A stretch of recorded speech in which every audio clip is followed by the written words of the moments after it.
Et bonjour à tous, aujourd'hui très content de vous retrouver sur le BTC face au dollar qu'on va analyser ensemble. On avait fait cette analyse-ci, on avait déjà vu la chute potentielle il y a de ça plusieurs jours, donc ici clairement, et en plus de ça, quand on avait vu la moyenne mobile 200, également on avait vu le potentiel frein. Ici, une vidéo qui date par exemple du 21 janvier, on voyait bien entendu l'établissement bien entendu des trades, des différents setups pour trader et voir bien entendu l'ouverture d'un short. Ici, ceux qui ont suivi en tout cas cette affaire-ci, pour le moment, on est aux alentours des 8300 $ sur Coinbase. Donc ouverture du short, peu importe, en tout cas ici vraiment dans les zones les plus tardives, dans l'exemple indiqué à l'écran, et par après les take profit partiels à prendre en place. Ici pour le moment, on a déjà pris le premier take profit partiel à 8300, donc c'est-à-dire à 61,8% de Fibonacci, donc il est impossible en gros d'être perdant sur ce trade. Si vous êtes perdant sur ce trade, c'est que vous n'avez pas géré, parce que clairement, déjà avec un premier take profit partiel, vous devez au moins couvrir vos frais, et le stop loss, le déplacer si c'est possible, bien entendu, déjà soit au moins dans votre point d'entrée, donc à votre zone, à votre point d'entrée comme dit, et non pas forcément dans le vert, là où ce serait peut-être encore déjà trop risqué. N'empêche, l'objectif premier d'un trade, vous le savez, ce n'est pas d'office de gagner directement de l'argent, mais premièrement de le sécuriser. Une fois que votre trade est sécurisé, là on peut se poser la question de est-ce qu'on va gagner de l'argent, combien on va gagner d'argent. Maintenant l'objectif c'est est-ce que vous avez fait en sorte de ne pas en perdre. Maintenant si la réponse est oui, je n'en ai pas perdu parce que maintenant j'ai fait ce qu'il fallait pour le trade, eh bien c'est parti, laissez-le courir un maximum de temps dans le vert, c'est-à-dire dans le gain pour vous. Bien entendu, faire un maximum de bénéfices maintenant. On va analyser tout ceci. Je vais commencer d'ailleurs en début d'analyse par le scénario boule et montrer également les niveaux qu'ils doivent absolument défendre. Après, on va basculer sur le scénario bear et montrer les niveaux qu'ils doivent également absolument défendre. Pour ce faire, juste avant, il est vrai, je voulais remercier comme d'habitude toutes les personnes qui font des donations et qui veulent faire le même travail que moi. Vous le savez, ça fonctionne par palier. Selon le palier atteint, eh bien, je vous offre tout volontiers ici toutes les règles d'Elliott en français. Comme ça, de votre côté, comme dit, vous pouvez faire le même travail, établir des scénarios plus ou moins, voire même très long terme, mettre également des plans de trading avec des points d'entrée, des stop loss et des take profit indiqués comme à l'écran. Et en plus de ça également, avec le tout dernier palier, vous pouvez également me demander une expertise, c'est-à-dire une analyse à la demande sur n'importe quel actif spéculatif, qu'il soit d'ailleurs crypto-monnaie ou pas, et je le ferai le plus rapidement possible en vidéo. Comme dit aujourd'hui, on commence avec le scénario boule. On voit ici une première vague 1. Malgré tout, je vous le dis, on n'est pas obligé d'être dans ce scénario-ci. Ici, c'est le plus simple, d'accord? C'est vraiment commencer avec une leading diagonale, une correction de 2 qui irait rechercher les 50-61,8% de Fibonacci, c'est-à-dire aux alentours des 7800 et un peu plus bas ici des 7400. C'est le scénario le plus simple, ça il faut le savoir. Il y a des sous-décomptes qui sont un peu plus complexes, en lesquels je vous le dis, j'ai un peu plus de mal à croire parce que le RSI n'est pas vraiment des plus propres. Malgré tout, ici, on part comme dit dans le début du scénario avec vraiment l'établissement du scénario le plus simple. Ça veut dire que, premièrement, le short a été ouvert pour ceux qui voulaient malgré tout ouvrir un short dans une tendance qui pour elle est bullish, c'est-à-dire que grossièrement pour le moment comme dit il est gagnant. On a été chercher le premier TP, pour le moment d'ailleurs avec le RSI ici en 2 heures par exemple, je compte un plus bas qui est indiqué ici à l'écran. Alors je vais agrandir ça, je vais le déplacer parce que je sais qu'il y a mon logo. Ici pour le moment je compte une 1, une 2, une 3, un rebond de 4 avec divergence de 5. C'est-à-dire que ici si je le dessine sur le graphique, on voit une 1, on voit ici un sommet de 2, on voit un bas de 3, on voit un sommet de 4. Et actuellement sur le cours, ça se voit très très peu, je vais après zoomer dessus, mais on fait un plus bas. C'est-à-dire qu'il y a une divergence. Actuellement, elle est confirmée. C'est-à-dire que pour le moment, je reste dans une 5 de développement. Il ne faudra pas pour ceci que le RSI aille plus bas et enfonce le bas de 3. Sinon, je perds ma divergence et je reste, et encore dans ce cas-là, dans une 3 qui irait avoir plus bas. Et je devrais, malheureusement ou pas, peu importe, ça dépend si vous êtes bear ou bull, mais je devrais bien entendu étendre ma 3, soit étendre une 1, 2, 3, soit étendre également, mais vous l'aurez compris, une A, B, C qui pourrait encore défendre une flat. Mais ça, c'est vraiment une figure beaucoup plus complexe et il y a, à mon avis, que les confirmés qui me comprennent. Malgré tout, la flat, en plus de ça, je le précise, je pense qu'on a dépassé les 161,8% de Fibonacci pour ceux qui me suivent et du coup, elle a beaucoup moins de chances d'être faite parce qu'une flat qui dépasse les 161,8% de Fibonacci de retracement, voilà, c'est plus rare. D'accord? Donc, on va regarder ça. D'ailleurs, vite fait, je le fais avec vous, comme ça, je vois directement pour la flat. Là, j'explique pas pour les tout néophytes parce que ça devient compliqué. Voilà, alors exactement, du coup, j'en parlais de la flat potentielle. On va chercher exactement les 161,8% de Fibonacci. Dès que vous verrez que grossièrement, on breakera le niveau du coup des 161,8% de Fibonacci, donc du coup ici des niveaux des 8262 $, la flat qui, bien entendu, peut être indiquée, sera clairement à mettre de côté. C'est-à-dire que une flat qui dépasse les 161,8 et qui va chercher 200 et plus, ça devient extrêmement rare. Donc pour ceux quand même qui veulent savoir de quoi on parle bien de ceci. Donc une baie en fait qui, au lieu d'en fait déjà être validée là, se validera plus tard, aux alentours des 8 900 $ normalement avec, vous savez, il y a eu un retracement assez intéressant et assez important pour aller chercher la clôture complète du gap en H1, c'est-à-dire en time frame horaire, donc en 1 heure, et non pas, vous le savez, en 4 heures où on a l'impression que le gap est comblé, et ce n'est pas le cas, d'accord. Donc ici, on partirait bel et bien sur une A. Oh voilà, c'est mal indiqué. Je vais mettre après les lignes une B et puis après on irait chercher une C. C'est-à-dire que quand je mets les lignes en visible, ça nous donnerait ceci. A, B, C, A, B, C. Et enfin, on terminerait la clôture de la figure corrective de la B. C'est une figure qui, je vous le dis, est plus rare. Maintenant, si elle se fait, il faut en tenir compte. Il faut vraiment en tenir compte. On irait, à mon avis, si vraiment on fait cette figure-là, aller chercher la clôture du gap. Et donc maintenant, le rebond devrait avoir lieu maintenant, au moment où je vous parle, au 161,8% de Fibonacci. Donc au prix le plus bas connu ici sur Coinbase, dans alentours des 8 262 $, si on essaye d'être précis. Donc ici, pour aller clôturer le gap, alors je précise pour cette figure-là, je ne voulais pas en parler, mais c'est assez important, n'empêche, parce que elle peut encore se faire sans le moindre souci. C'est-à-dire que le gap, et je précise, n'empêche, et je veux le montrer, il a été, on a l'impression qu'en 4 heures, donc on va passer en 4 heures, voire même en 2 heures, en 2 heures, non, en 2 heures non, en 2 heures non. En 2 heures, non. Par contre, en 4 heures, oui. C'est pour ça, en fait, l'erreur a beaucoup été faite. Ça, je l'ai vu, mais des tas et tas de fois. C'est qu'en fait, le gap qui est ici, en 4 heures, on a l'impression qu'il est minuscule et qu'il a été comblé par le dernier plus haut. Alors, le gap, pour ceux qui ne savent pas vite fait, rapidement, je ne vais pas faire une vidéo de 3 heures, j'ose l'espérer. En fait, le gap, clairement, c'est un creux. D'accord. Ici, vous voyez un creux dans le cours. En 4 heures, on a l'impression qu'on a été comblé avec cette mèche-là, avec l'historique à droite.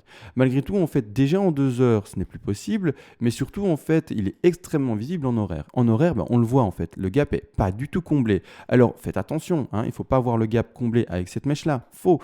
Si on zoome bel et bien, faites un arrêt sur image chez vous sur votre vidéo YouTube, le gap en fait il est à partir non pas de là, le gap il est à partir d'ici.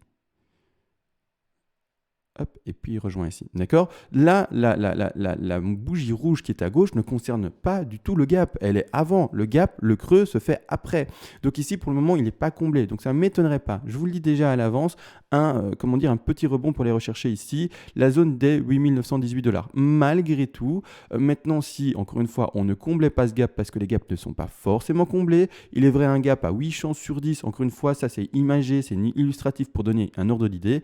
Il n'y a pas eu d'études scientifiques qui ont dit que c'était 8 chances sur 10, mais on a du coup, pour donner vraiment cet ordre d'idée-là, beaucoup de chances de combler un gap. Donc ici, pour le moment, il n'est pas comblé complètement, donc ici, clairement, une flat, pour ma part, a toute sa légitimité. Malgré tout, comme dit, un gap n'est pas forcément comblé. Dans ce cas-là, on ne fera pas le rebond. D'accord. On ne fera pas le rebond si on est dans ce plan, bien entendu, encore baissier pour revoir des objectifs plus bas. On ne fera pas ce rebond et on continuera à écraser ça. Si on continue maintenant à écraser tout, on retire le potentiel normalement de la flat. Parce qu'une flat avec extension sur B, c'est quand même beaucoup plus rare. Je parle bien de la A et de la B en jaune qui descendait. Je ne parle pas ici de la blanche. Malgré tout, comme on n'a pas encore l'avenir et que je ne connais pas l'avenir et que je ne peux pas arrêter ma 5 là maintenant, je suis obligé de jouer ces objectifs principaux. Je vais l'étendre et je vais mettre ces sous-objectifs principaux. N'oubliez pas, pour la ABC, nous avons quand même déjà placé des objectifs principaux. Ils ont déjà été pris, bien entendu. Donc le trade est gagnant normalement, j'ose espérer, pour vous, d'office. D'accord. Si vous n'avez pas gagné ce trade-là, ou si vous n'allez pas le gagner parce que vous ne l'avez pas encore clôturé, bien entendu, je ne sais pas comment vous faites, d'accord. Il faut gérer vraiment son trade au mieux, d'accord. Malgré tout, ici, on a les TP principaux qui ont déjà été placés. Le premier aux alentours des 8 340 $, le deuxième ici aux alentours des 8 050 $, le troisième ici aux alentours des 7 885 $, et le dernier ici aux alentours des 7 600 et quelques dollars. Malgré tout, comme dit, on a un sous-décompte qui peut être fait. De manière, il faut également savoir, c'est qu'il doit être suivi ce sous-décompte-là. Si jamais vous voyez que la divergence ne s'indique plus, il faudra revoir les sous-décomptes et il faudra revoir bien entendu les objectifs. C'est-à-dire que grossièrement, ici, si on prend l'élaboration de ceci, on peut mettre des sous-décomptes. Alors ça dépend, c'est pour ceux qui font peut-être du scalp à partir de maintenant. D'accord. Ceux qui font du scalp à partir de maintenant, vous pouvez, en tout cas, vous appuyer sur ce que je dis maintenant. Grossièrement, là, ce qu'on voit à l'écran, alors si je place bien entendu ceci, on a été chercher un bas de 3 qui va chercher ici les 200% de Fibonacci. On retrouve un rebond de 4 qui va chercher les 38,4% de Fibonacci. Alors je vais essayer de zoomer pour être un peu clair. On retrouve un rebond ici qui s'indique pour aller chercher un sommet de 4, qui va rechercher les 38,2% de Fibonacci comme indiqué ici. Ah, le sommet est mal mis. Ici, 38,2. On retrouve maintenant un retracement baissier et l'objectif et les différents objectifs. Si vous faites du scalping, d'accord, c'est-à-dire du trade en horaire, voire même certains font du scalp en minutes, en quart d'heure, peu importe, un scalp assez rapidement, c'est-à-dire un trade assez rapide dans le temps et non pas du swing qui se passe vraiment sur des dizaines d'heures, voire même des journées, voire même des weekly, sur des semaines. Encore une fois, faites attention encore une fois au trade que vous ouvrez. D'accord? Est-ce que c'est du weekly? Est-ce que c'est de l'horaire? Est-ce que peu importe? Vous le savez très bien. Donc du coup, est-ce que c'est du swing ou est-ce que c'est du scalp? Donc ici, on indique ceci. On va chercher les 200% de Fibonacci pour la 3. Donc on étend comme suit l'élément, et c'est-à-dire le Fibonacci d'extension. On aura les différents objectifs. Alors pour le scalp, donc ici, ça ne concerne pas, je préfère le préciser, le grand trade, c'est-à-dire que le grand trade, entre guillemets, c'est pas si grand et non plus, mais le trade qui irait chercher jusqu'aux 7000 et quelques dollars, 7600 dollars, et bien ici au contraire ça concerne le scalp uniquement. Le scalp, que ça veut dire que tout simplement vous prendriez ces objectifs-ci, vous vendez, peu importe, ici dans la zone, je ne sais pas où vous avez ouvert votre short, mais je vais mettre du coup un rectangle rouge pour identifier une zone de vente, et on le va mettre en rouge. Et maintenant, tous les objectifs que je vais donner sont des objectifs de clôture de votre position. Donc vous rachetez petit à petit votre position, d'accord? Donc ici, un premier take profit partiel à 100% de Fibonacci d'office, d'accord? N'oubliez pas le take profit partiel 0.5, celui de sécurité qui permet de sécuriser et d'assurer votre trade avec le fait de rembourser, c'est-à-dire de couvrir vos frais. Ça, c'est super important également. Donc encore une fois, avant ça, normalement, vous sécurisez légèrement avec une vente de position un peu plus prématurée que ce que je vous indique ici à l'écran, c'est-à-dire une vente de position de 10, 15, 20% grand maximum juste avant. D'accord? C'est vraiment des trades avec un maximum de sécurité que je vous montre ici. Malgré tout, je ne vais pas l'indiquer, ça c'est quelque chose de personnel, vous le mettez quand vous voulez. D'accord? Malgré tout, on continue dans les objectifs baissiers. Donc le premier objectif baissier, c'est celui-ci. On n'y est pas encore d'ailleurs, ce sont les 8235 dollars.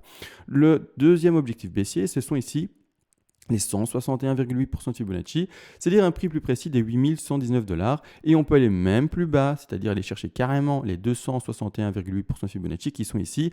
La dernière target pour une 5 qui est indiquée ici aux alentours des 7924 dollars. Ça, c'est pour du scalp. Maintenant, rien n'empêche, encore une fois, et je le reprécise, de faire des extensions sur les figures et d'aller chercher une 5 qui irait plus bas, chercher les 361,8 ou les 423,6. C'est plus rare, c'est pour ça qu'on met les objectifs principaux indiqués à l'écran. N'empêche, je rappelle, un trade qui est gagnant, c'est-à-dire un trade qui est dans le vert, qui n'est pas dans le rouge, un trade gagnant. Grossièrement, il ne faut jamais le clôturer. Alors c'est bizarre dit comme ça, on le clôturera seulement quand on reverra des rebonds, c'est-à-dire des invalidations de scénario baissier, des rebonds importants qui vont recasser des résistances et qui s'approchent fortement de notre point d'entrée, ou alors également, c'est-à-dire que grossièrement, si on ne faisait pas ce rebond-là, il se peut qu'il baisse et du coup, les pourcentages qui ne seront pas clôturés totalement, vous ne clôturez jamais à fond, c'est-à-dire 5, 10, 15% que vous laissez toujours courir jusqu'à invalidation de l'affaire où vous dites bon maintenant je clôture manuellement parce que ça arrête d'aller dans le bon sens. Mais tant que ça va dans le bon sens, vous laissez votre trade ouvert. C'est-à-dire que les derniers pourcentages gardés ouverts, ce sera toujours un petit bénéfice sur lequel vous n'allez pas cracher et vous allez dire tant mieux, heureusement que j'ai laissé ouvert, j'ai gagné encore quelques euros et on ne va jamais cracher contre quelques euros gagnés supplémentaires.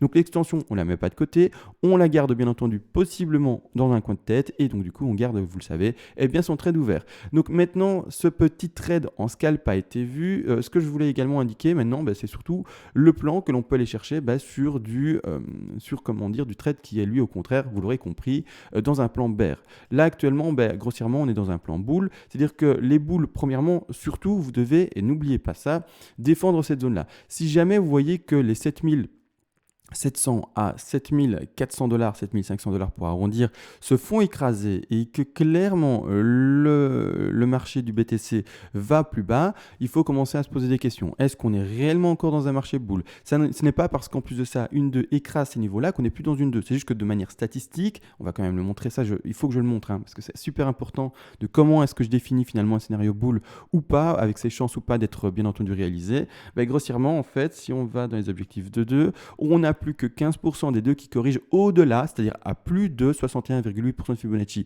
Donc ici, il faut le comprendre. Dès qu'on dépassera, alors je vais mettre le Fibonacci en place, comme ça on le voit tous. Dès qu'en fait on dépassera, hop, je retire mon pinceau. hop, dès qu'en fait on dépassera ceci, donc le niveau des 61,8% de Fibonacci, donc dès qu'on dépassera la ligne turquoise, le bas finalement de ce petit rectangle vert indiqué de zone d'achat, dès qu'on l'écrasera à la baisse, il faudra comprendre que eh bien, on n'est plus que dans 15% des probabilités d'une 2 et donc de revoir un rebond. C'est bête, mais voilà, c'est comme ça. D'accord. Donc ici, vous jouez toujours avec les statistiques. Les statistiques de rebond sont en plus de ça de retrouver un rebond à 73% de chance entre eh bien, les 50 et 61,8% Fibonacci. C'est pour ça qu'on ouvre ici normalement un long dans le cas de figure d'un plan bullish. D'accord. Donc maintenant que ça c'est expliqué, on va comme dit sur le plan bear. J'espère que je le trouverai assez rapidement. Je suis dessus déjà. Je vais juste vérifier ça, j'ai passé en daily. Ouais, je suis sur le plan bear, c'est parfait. Le plan bear, lui, il a des objectifs beaucoup plus baissiers. Vous le savez, le plan bear, lui, c'est quelque chose. Alors, je vais l'indiquer parce que là, il n'est pas très visible, mais on serait dans une dernière vague comme celui. D'accord. Le plan bear, voilà, il baisse de manière assez puissante. Je voulais surtout indiquer une chose, je vais repasser également du coup en 2 heures pour montrer ça. Je voulais surtout indiquer le fait que pour le moment, le retracement baissier, donc on va le regarder ensemble. C'est le même que sur l'autre graphique, c'est juste que pour avoir des facilités de graphique, je suis passé sur Bitfinex, bien entendu. C'est-à-dire qu'ici, il faut que je remette mon aimant, que je remette ici également mon extension, c'est ça que je voulais prendre. Je vais au sommet, je vérifie que je suis bien le bien au sommet, je vais ici au bas. Je vais au sommet pour le moment de la B ou de la 2 spéculer. Et là, le retracement, en fait, c'est ça qui est important de parler. Pour le moment, le retracement, il est extrêmement faible. C'est-à-dire que la baisse, pour les bears, maintenant, elle est extrêmement faible. Elle n'est pas affirmée. On ne peut pas maintenant dire, du coup, comme pour les boules, et d'ailleurs ici, le point validant sera les 7600 et plus, pour le moment, on ne peut pas dire qu'on est dans quelque chose d'extrêmement baissier. Il faut laisser le temps faire, et les bears vont pouvoir vraiment parler et dire, eh bien, vous voyez les boules, on est encore bear et on a encore du potentiel de baisser, uniquement quand au moins on aurait été rechercher ce niveau-ci. Au moins, tant qu'on est au-dessus et tant qu'on est au-dessus des 161,8, on peut spéculer sur un bear, on peut dire qu'on est encore baissier, on peut tout ce qu'on veut. Ça ne reste comme les boules d'ailleurs que de la spéculation.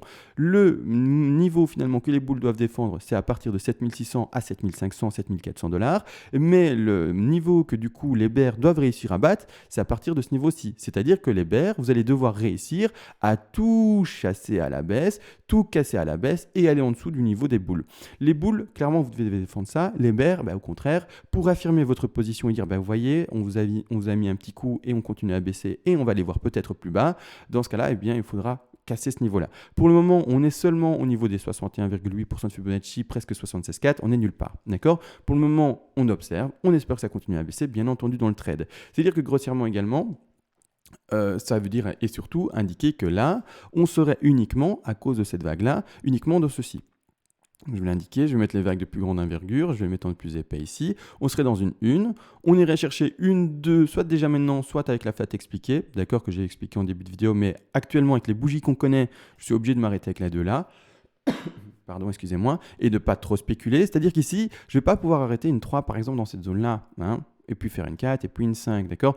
Soit, alors, leading diagonale, mais la leading diagonale, je ne l'aime pas du tout. À cause de quoi? À cause de la flat qui semble s'indiquer d'ailleurs en début de vague ici, en 3 vagues. Non, d'accord, j'ai vraiment beaucoup de mal. C'est-à-dire que grossièrement, non, je n'indiquerai pas pour ma part une leading diagonale. Ce que je veux du coup, c'est voir soit une impulsive classique, quelque chose de ce qui est plus normal, et écraser les bas comme suit, aller chercher les 261 minimum, voire même carrément après exagérer, même pas exagérer, aller juste chercher les 261,8, voire même pour confirmer à fond les 423,6 qui sont là-bas en dessous, 3, 4, et puis on y va, on descend. Ça, c'est ce que je veux voir. C'est-à-dire que grossièrement, dans une impulsive classique, si maintenant elle est confirmée avec un sommet de 2 là-bas en haut, cette affaire-ci, ce qu'on peut décompter là, d'accord, ces premières petites vagues-là, que l'on voit ici à l'écran, ne seraient et ne seront que le sous-décompte. Alors je vais mettre en une autre couleur, je vais mettre en vert, je vais mettre en très fin, ne serait seulement et uniquement le sous-décompte, c'est-à-dire qu'on irait chercher un bas de 1, qui n'est pas encore affirmé maintenant, on attend, on laisse le temps faire, on attend vraiment le rebond, les bougies vertes pour nous montrer qu'on peut soit valider un bas de 1 là,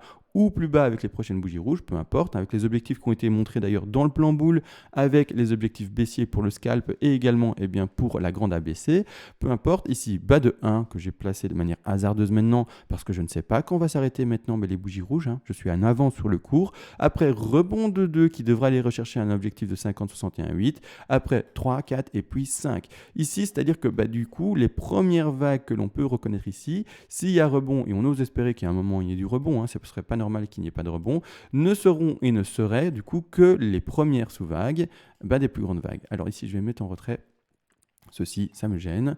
Et je vais même le mettre carrément en transparence, comme ça on le voit encore moins. Voici. Donc ici, les premières vagues qu'on devrait connaître si on est vraiment baissier, d'accord, seraient les premières sous-vagues d'une grande 3, d'un rebond de 4 et puis enfin d'une dernière 5, d'accord. Et là, clairement, on pourra dire, ok, là on est baissier. Donc ici, le plan, si vous voulez, maintenant de l'impulsif baissière, si, et je précise, on est bel et bien, premièrement, dans un plan bear, si en plus de ça, on est bel et bien dans une impulsive, et si en plus de ça, on a déjà fini notre 2, qui n'est pas confirmé. Vous l'avez vu, on a 161,8% de Fibonacci pile, c'est-à-dire dans les sous-décomptes, hein, attention, on n'est pas dans les grands décomptes à 161,8, mais dans les sous-décomptes, c'est-à-dire qu'ici, on peut encore reconnaître un dernier rebond pour aller rechercher un sommet de 2 aux alentours des 8900, combler enfin définitivement le gap ici qui sera indiqué en H1, en TH1, et enfin par après commencer à baisser. Et enfin se dire ça y est, maintenant je transpose ça à droite et on commence vraiment à baisser et on fait ceci. Donc ici clairement, beaucoup d'observations à avoir durant les jours à venir. Tenez votre trade au mieux, sécurisez-le comme toujours, c'est le conseil le meilleur que je puisse vous donner, sécurisez-le le plus rapidement possible et au mieux, d'accord, c'est-à-dire déplacez votre stop loss dès que vous pouvez au moins à votre point d'entrée. Après, sans être trop gourmand, dès que vous voyez que vraiment la baisse se confirme, vous déplacez votre stop au-delà de votre point d'entrée, donc dans le vert, pour se dire si vous faites prendre votre stop, au moins vous n'avez pas le risque lié au stop loss. Donc pour ceux qui ne comprennent pas, quand vous mettez un stop loss, grossièrement ouverture dans cette position-ci de short, vous mettez ceci, vous ouvrez le bénéfice potentiel en vert, vous étendez ça pour pouvoir lire bien entendu. Le stop loss est bien entendu représenté par la portion rouge. Le stop loss, vous le placez à 6%, 4%, 3%, peu importe. C'est-à-dire que le stop loss en fait est facilement déplaçable. C'est-à-dire qu'on va le symboliser par cette ligne bleue, le sommet de la position rouge. Sur votre échange, par exemple Bitfinex ou quoi que ce soit, je ne sais pas sur quoi vous êtes, peu importe, BitMEX ou quoi que ce soit, vous le prenez et vous le déplacez. Hop, et vous le déplacez soit à votre point d'entrée, soit dans le vert. D'accord, c'est bel et bien ça que je dis. En faisant ça, et bien tout simplement, regardez, le ratio et la perte potentielle liée à ce risque-là diminue, voire se retrouve à zéro. D'accord. Une fois qu'en fait vous êtes à votre point d'entrée, ou alors dans le vert, il n'y a plus de risque lié au stop loss. Bon, il y a toujours un risque parce que malheureusement, s'il y a une bougie verte trop puissante, il ne se fait pas prendre. Mais ça, c'est le risque encore une fois du métier et du trading par rapport aux échanges qui nous sont proposés. Et voilà, au risque tout simplement. Malgré tout, du coup, il faudra vendre au marché manuellement le plus rapidement possible pour sortir de position. Mais voilà, normalement, on ose espérer, c'est fiable. Et le stop, s'il n'y a pas une bougie verte trop forte, se fera bien entendu prendre. Malgré tout, voilà, ça c'est l'objectif principal, sécuriser. Une fois que vous avez sécurisé, que vous êtes à 0%, ici comme vous voyez 0% de perte par rapport au stop loss de possible, et bien là vous laissez courir votre trade. Vous prenez votre premier TP de sécurité comme expliqué déjà dans la vidéo et c'est fini. Vous êtes maintenant plus du tout en panique, vous n'avez plus les moyens normalement de perdre d'argent, vous avez sécurisé votre trade et donc du coup vous regardez juste les bougies se faire. Est-ce que maintenant mon trade va dans le bon sens et donc du coup vous croisez les jambes, vous regardez ça et si ça va dans le bon sens tant mieux. Si ça ne va pas dans le bon sens, et bien vous le clôturez soit manuellement ou alors avec le stop loss qui aurait été dépassé dans le vert et du coup vous vous dites de toute façon si je perds, c'est pas que je perds mais si je me fais clôturer mon trade, je ne serai pas perdant donc je ne stresse plus du tout, je le laisse courir, je peux même aller autre part, normalement pas, hein. Attention, mauvais conseil que je donne, normalement quand on fait du trade c'est du H24 derrière le PC, ça dépend encore une fois de comment vous le gérez, il y a des trailing stop également. Des trailing stop, mais le trailing stop, c'est vraiment si vous êtes vraiment absent clairement, mais c'est pas ce que je conseille quand vous faites du trade. Quand vous faites du trade, normalement, c'est je suis derrière mon PC et je regarde comment ça se passe, ou en tout cas, j'en suis pas loin, d'accord. J'ai tout le temps un écran ouvert dans la pièce où je suis avec le cours. C'est ça le trading, hein, c'est du H24, et il faut pas croire que du trading, c'est je le fais 10 minutes par jour et c'est fini. Non, on a toujours les yeux sur le cours, qu'il soit à minuit, qu'il soit 1h du matin, qu'il soit 1h de la journée, qu'il soit donc 13h, qu'il soit même 20h, peu importe, on a toujours normalement, quand on a un trade ouvert, les yeux sur son graphique un maximum, d'accord. Oui, c'est un peu perdre sa vie parce que on a l'impression de passer son temps uniquement sur les graphiques et la famille peut parfois vous le reprocher, mais voilà, c'est comme ça. Sur ce, maintenant, je pense avoir tout dit. N'empêche, on va pas faire des vidéos plus longues. Moi, je me prépare pour aller au ski. Je prends la voiture ce matin. C'est pour ça que d'ailleurs la vidéo est assez complète premièrement et surtout qu'elle est faite super tôt. Là, il est maintenant 7h. Je prends la voiture d'ici très peu de temps pour aller comme ça je vous le dis au Menuire, comme ça vous êtes au courant. Mais voilà, donc maintenant vous aurez de toute façon, je vous le dis déjà, préparé et plein de vidéos durant toute la semaine qui vient. Vous aurez une vidéo tous les jours normalement si j'ai bien géré ça. Et du coup vous l'aurez compris, il y aura normalement pas, sauf si j'y arrive à le faire au ski au chalet, mais je ne pense pas. Mais il n'y aura pas de vidéo en direct. Je prends tout de même mon PC, etc. pour gérer tout ce qu'il faut dans l'interface et finalement dans l'organisation YouTube des vidéos vidéos, des publications tous les jours, c'est moi qui vais le faire manuellement, etc. Les mails exactement également auxquels je répondrai toujours et encore. Enfin tout ça, je prends mon PC avec, mais vous le savez, normalement il n'y aura pas d'analyse en direct durant les quelques prochains jours à venir. Sur ce maintenant, assez de blabla, j'espère que j'aurai du bon ski, du soleil, même si il y a n'empêche une belle semaine de froid annoncé avec du -7 et des nuages et de la neige non-stop. Bon, on verra ce que ça donne. Pour moi, ça ne me gêne pas. Heureusement, j'ai un bon niveau de ski. Sur ce, on se laisse réellement, assez de blabla en fin de vidéo et on se laisse. Ciao.